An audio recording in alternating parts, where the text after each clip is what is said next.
This is a very important hearing, and I'm delighted to collaborate with Chairman Rogers and the full committee on finally getting to this hearing, and particularly hearing both Mr. Salmon and Mr. Edwards together. A little over a year ago, under the direction of the President of the United States, Navy SEALs eliminated the architect responsible for the most horrific terrorist acts against this country. Since September 11th, we've made significant progress in securing our transportation system, particularly our aviation sector.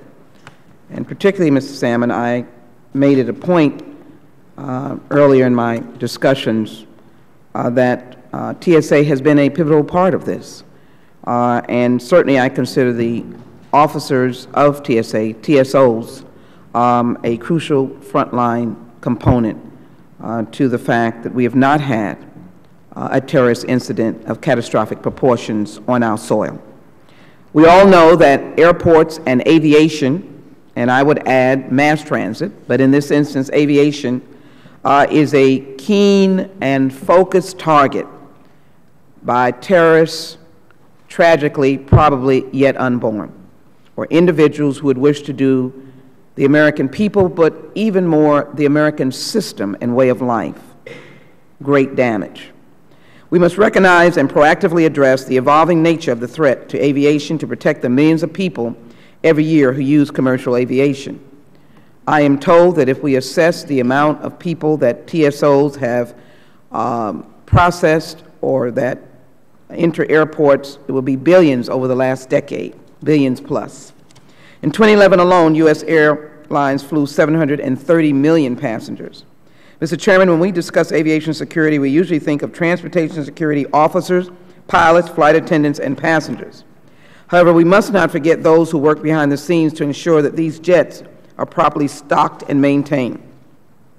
The mechanics, technicians, and operators play a critical role in the function of our aviation system. Additionally, we must not forget about the small businesses that operate at the airports. By and large, we know great Americans, individuals who would have no interest in doing us harm. The men and women who own, operate, or work at these shops can be a helpful component to a layered security environment, but we know it takes just one person to disrupt this system.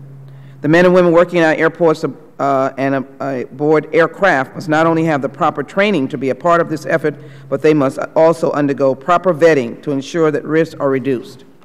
This is an issue that Nita Lowy and myself worked on in early years, about the ingress and egress and the access to the airport, and of course concern about the perimeter of the airport.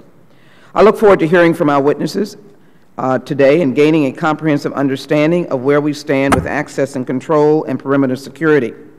Earlier this year, the Philadelphia International Airport was a subject of discussion after an individual drove through the airport's metal fence and headed for the runway while a plane was gearing for landing. If we take a survey of our airports, we will see that most of them, unless they are inner-city, in-city airports, have perimeters that are unattended, that may be wetlands, that are quite attractive for intrusion, for piercing. We have a challenge, and we need to address this challenge head-on. And frankly, I want to hear today, in our question and answer, how TSA plans to address it head-on, quickly, expeditiously, in response to the assessment made by GAO. Unfortunately, this is not the first time an incident like this happened and has threatened passengers at an airport, the one in Philadelphia. Just before this particular incident took place, the media reported that another couple bypassed perimeter security, headed for the runway at Philadelphia International Airport, I'm sure innocently, but it happened. Last year, the media reported on a video at Hartsfield Atlanta Airport that shows back doors being opened to allow several people through without swiping their badges and gaining access to catering cars destined to be loaded on flights. I would say innocent acts, friend helping friend, but it cannot be tolerated. There must be zero tolerance. We have to protect the traveling public. And we all recall the infamous shutdown in Newark in 2010. I led this committee to Newark when that happened, when flight operations were shut down and thousands of members of the flying public were inconvenienced for nearly 7 hours. Operations were halted after a man walked into the sterile area of the airport through the exit lane and without being screened.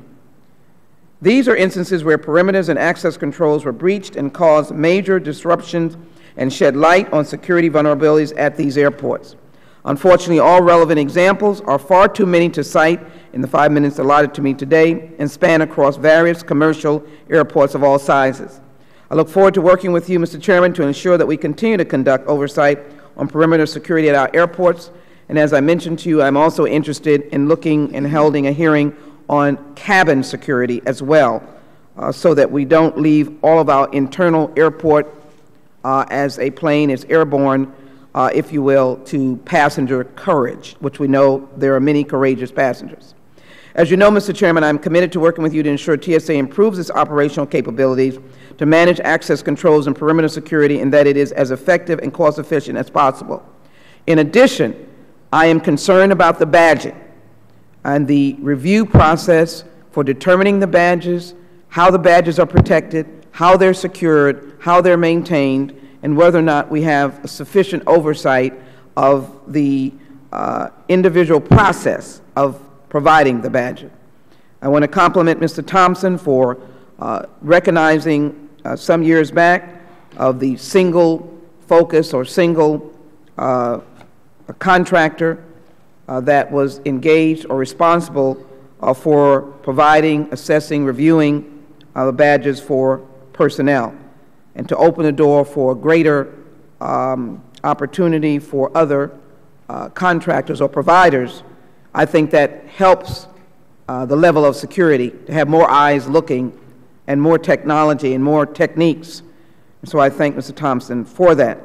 Before yielding back, Mr. Chairman, I ask unanimous consent that statements from the Association of Flight Attendants and the United Steelworkers urging TSA to include flight attendants in the known crew member program be inserted for the record. I have repeatedly waged this issue and raised this issue and waged it as an effort that I hope we can join in a bipartisan way.